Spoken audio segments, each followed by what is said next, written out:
La ciencia siempre nos ha mostrado cosas asombrosas, desde los extraños comportamientos de nuestra mente hasta el funcionamiento de las estrellas, desde la reproducción de los virus hasta lo que pasó en tribus hace miles de años. Aún así, siempre alguien se preguntará, ya, ¿pero qué es la ciencia? Bueno, primero debéis saber que el ser humano siempre ha buscado la verdad, ha buscado comprender cómo es el universo, y en esta búsqueda se ha planteado cuál es la mejor forma de conocer. Hace mucho tiempo, los pensadores griegos rechazaron las explicaciones de la mitología, y encontraron en el uso adecuado de la razón su fuente de sabiduría. Ya entonces se dieron cuenta de que necesitaban un conjunto de reglas que dirigiese esa búsqueda. La aparición de este método se retrasó varios siglos, debido a algunos desafortunados eventos históricos, ejemplo. Pero en el siglo XVII el método apareció, y con él la ciencia actual. Entonces, ¿qué es la ciencia? De forma muy sencilla, una ciencia es una disciplina que usa el método científico. Bien, ¿y en qué consiste ese método? La verdad es que hay muchas variantes, dependiendo de qué estemos tratando, así que vamos a ilustrarlo con un ejemplo clásico, los cuerpos en caída libre. El método comienza con algo muy sencillo, hacerse una pregunta. En nuestro caso observamos que las cosas caen. Vale ya, me refiero a que observamos cómo caen las cosas. Las cosas grandes y pesadas parece que caen más rápidamente que las pequeñas y ligeras. Así que nos preguntamos, ¿depende su masa en algo? Este primer paso del método se llama observación, porque notamos algo en nuestra realidad que no sabemos explicar y queremos saber la verdad sobre él. Segundo paso, la hipótesis. Tenemos un problema. ¿Qué hacemos? Hacemos una suposición. Cuanto más pesado es un objeto, más rápido cae. Esta es nuestra hipótesis. Pero, ¿cómo sabemos que es cierta? Y es aquí cuando llega la parte más importante, la experimentación. Vamos a crear una situación controlada en la que podamos ver si es cierto lo que hemos supuesto. Cogemos una piedra y una pluma y las tiramos. Y efectivamente, la piedra llega mucho antes. La realidad confirma la suposición. Demostrada la hipótesis, podemos convertirla en ley. Y así es como la ley de caída de los cuerpos se convirtió en universal. Aristóteles fue aclamado como el mayor científico de todos los tiempos y nuestro mundo vivió en paz y armonía con los unicornios durante 1.000.000 de años. Espera, eso no fue lo que pasó. De repente a alguien, unos 1000 años después, se le ocurrió hacer algo distinto. Puso la pluma encima de la roca y los tiró. Los dos llegaban al suelo casi a la vez, nada comparado si los tirabas por separado. ¿Era la geometría de la pluma la que hacía que se moviese más lenta? La ley anterior se empezaba a resquebrajar. Aquí hay algo que falla. Nueva hipótesis. Todos los cuerpos caen con la misma aceleración. Experimentación. Creamos dos esferas iguales de distinta masa y las tiramos desde algún lugar elevado. Resultado. Caen a la vez. Este resultado muestra que la ley anterior estaba mal, y esta nueva idea ocupa su lugar como ley. Y es así como funciona el método científico. Ha funcionado también durante los últimos 500 años porque 1. Los experimentos que se hagan tienen que ser reproducibles, es decir, que puedan volver a hacerse para ver que se obtienen los mismos resultados. Nada de fe ciega, todos convencidos, todos contentos. Y 2. Ninguna ley es inmutable. Todo principio científico es esclavo de los experimentos. Si la realidad no concuerda con la hipótesis, es errónea. No hay más discusión. Y como dijo el gran Richard Feynman, It doesn't make a difference how beautiful your guess is. It doesn't make a difference how smart you are who made the guess or what his name is. If it disagrees with experiment, wrong. Porque los experimentos son lo más importante, ya sean en forma de mediciones con instrumentos, estadísticas u observaciones directas. Los experimentos son la clave. Aún así, los filósofos han encontrado algunos problemas al método. Volvamos al ejemplo. Sabemos que todos los cuerpos caen con la misma aceleración. Es lo que nos muestran los experimentos. Pero, al igual que Galileo destrozó la ley de Aristóteles, ¿y si hubiera un experimento X que todavía nadie ha hecho que mostrara que Galileo estaba equivocado? Entonces la predicción de X sería la verdad. Pero ¿y si existiera un experimento y que hiciera lo mismo con X? ¿Cuándo podemos dar por cerrada una pregunta? ¿La ciencia solo nos sirve para falsar lo que otros han hecho? ¿Podemos estar seguros de que tenemos la verdad?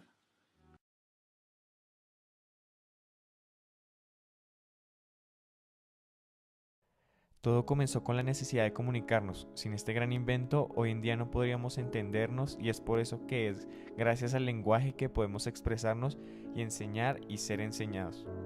El lenguaje comenzó como algunos sonidos, lamentos, gemidos, eso sí, muy expresivos y pasionales. Conforme se fue desarrollando llegamos al vocablo y a los conceptos. Y es así como el hombre se comunica y construye su mundo, y es entonces cuando comenzamos a avanzar. Con el fuego llegamos al paleolítico y con la inventiva del ser humano avanzamos al neolítico, con el cual llegan los poblados, la ganadería, la agricultura, la manufacturación textil, la alfarería y el desarrollo de muchas de las herramientas primitivas. El mundo antiguo nos regaló tantos avances tecnológicos decisivos para la humanidad, como por ejemplo en Mesopotamia, de la cual tenemos el legado de la rueda, Babilonia con la astronomía y mayor parte de los signos zodiacales. De Egipto tenemos escritura ideográfico-pictórica, piedra roseta, jeroglíficos, construcción de templos y pirámides y todas sus técnicas en la medicina. Y China con aportes tan valiosos como la pólvora, el papel y la brújula. Claro, sin dejar de lado a una de las mayores obras de ingeniería en el mundo, la Gran Muralla. Grandes civilizaciones se han erguido y caído, pero siempre nos dejarán algo valioso de lo que podemos aprender. Grecia y Roma fueron dos grandes. Grecia nos dejó la filosofía, que es el paso del mito al logos, y el logos es la razón.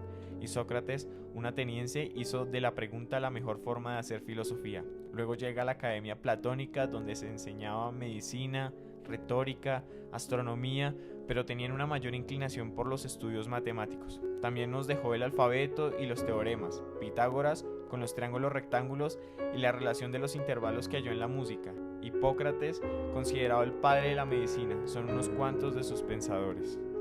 Roma, por su parte, nos legó el derecho y su gran conocimiento en la administración de recursos y, por supuesto, su magnífico conocimiento arquitectónico con las bóvedas y acueductos. También aportaron tremendamente con la medicina. De hecho, muchos de sus conocimientos son hoy en día la base de nuevos conocimientos adquiridos para la medicina. Contaban con grandes médicos como Galeno.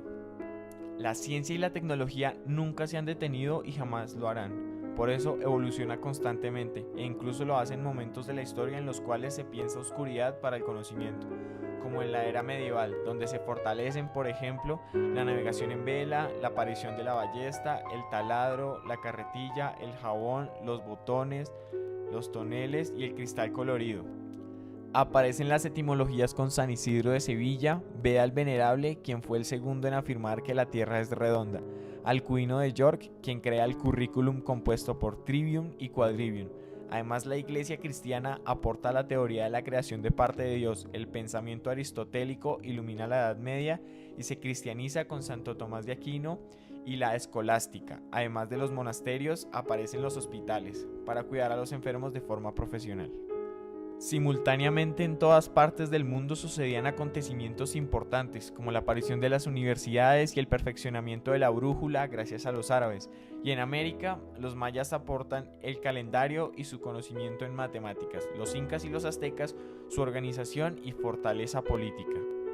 Y de repente ya estamos en el Renacimiento, donde el hombre es la medida de todo y ciertamente los hombres son quienes dan la pauta de la evolución en el conocimiento, como Nicolás Copérnico, quien expone la teoría heliocéntrica y trabaja eficazmente en astronomía. René Descartes propone el discurso del método y avanza en geometría. Galileo Galilei trabaja en física, en el telescopio y aparece la dinámica, la cual estudia el movimiento de los cuerpos. Se descubre América en 1492, aparece la imprenta en 1453 y Gutenberg edita la Biblia. Y pronto nos encontramos en el siglo XVII con la invención del barómetro por Torricelli, el reloj de péndulo por Huygens y la bomba de vacío creada por Boyle y Otto von Guericke. Pero es hora de darle paso en 1687 a la ley de gravitación universal de Isaac Newton, que también trabajó en cálculo infinitesimal en compañía de Leibniz, y son quienes aportan las bases de la ciencia y la matemática actuales. Y con la enciclopedia ahora estamos en la ilustración, y gracias a esta, ahora el conocimiento está más cerca de las personas. Lagrange aporta la revolución del cálculo y es maestro en mecánica analítica. Se fortalecen las academias científicas en Londres, París y Berlín, y además surgen observatorios astronómicos en Greenwich, París, Londres y Cádiz. Y se generan grandes descubrimientos como el catálogo de estrellas de Lalande, el descubrimiento del planeta Urano por Herschel, Celsius y Fahrenheit aportan los termómetros. Y con todo esto también llegan grandes cambios en medios de transporte como el globo aerostático de los hermanos Montgolfier. Volta inventa la primera pila en 1800 y aparece en la escena la máquina de vapor de Newcomen, que posteriormente es Watt quien aplica esta máquina en beneficio de la revolución industrial. Con Graham Bell y el teléfono, la aparición de los autos y los aviones, la telegrafía de Marconi, llegamos al siglo XX. Pero sin dejar de lado a uno de los científicos más brillantes de la historia, Albert Einstein, con la teoría de la relatividad en 1905. Tampoco podemos olvidar a quien es considerado el padre del psicoanálisis, Sigmund Freud. Y la ciencia sigue y los avances en cada área llegan uno tras otro, así como la llegada de los trabajos en la mecánica cuántica, trabajos con la luz y la energía y la revolución de lo subatómico. Asimismo se levantan pensadores en todas las épocas de la historia, como Nikola Tesla, quien inventa el generador eléctrico, Thomas Alva Edison, con sus trabajos en transformación de la corriente eléctrica y la lámpara incandescente, y Morse, con el telégrafo, nos deja un gran avance en la comunicación. Además, Georges Devol aporta la robótica, así como Poincaré crea el cálculo de probabilidades o Rutherford y los espacios vacíos en el átomo, y el descubrimiento del neutrón por Chadwick. Y es de este modo que nos damos cuenta que la ciencia nunca se detiene, siempre va hacia adelante, pero que nunca olvida de dónde viene y dónde está. Es el resultado de un arduo trabajo y un largo camino recorrido y por recorrer.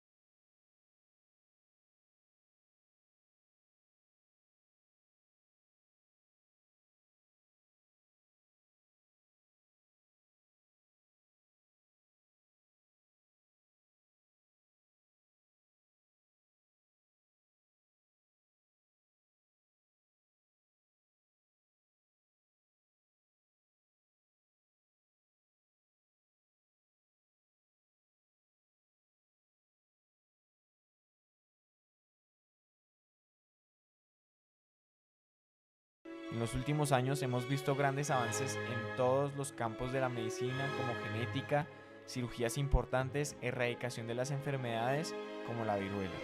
También hay avances en la tecnología, como la aparición del ordenador y el software. Se experimenta con la clonación de la oveja Dolly, se sigue desarrollando los medios de transporte y se llega a la cima de la carrera espacial, el alunizaje. Y es así como llegamos a la globalización y a la era de las telecomunicaciones. Todo tipo de dispositivos móviles, ahora puedes llegar a cualquier parte del mundo gracias al sistema Iridium. Y la revolución digital no se hace esperar.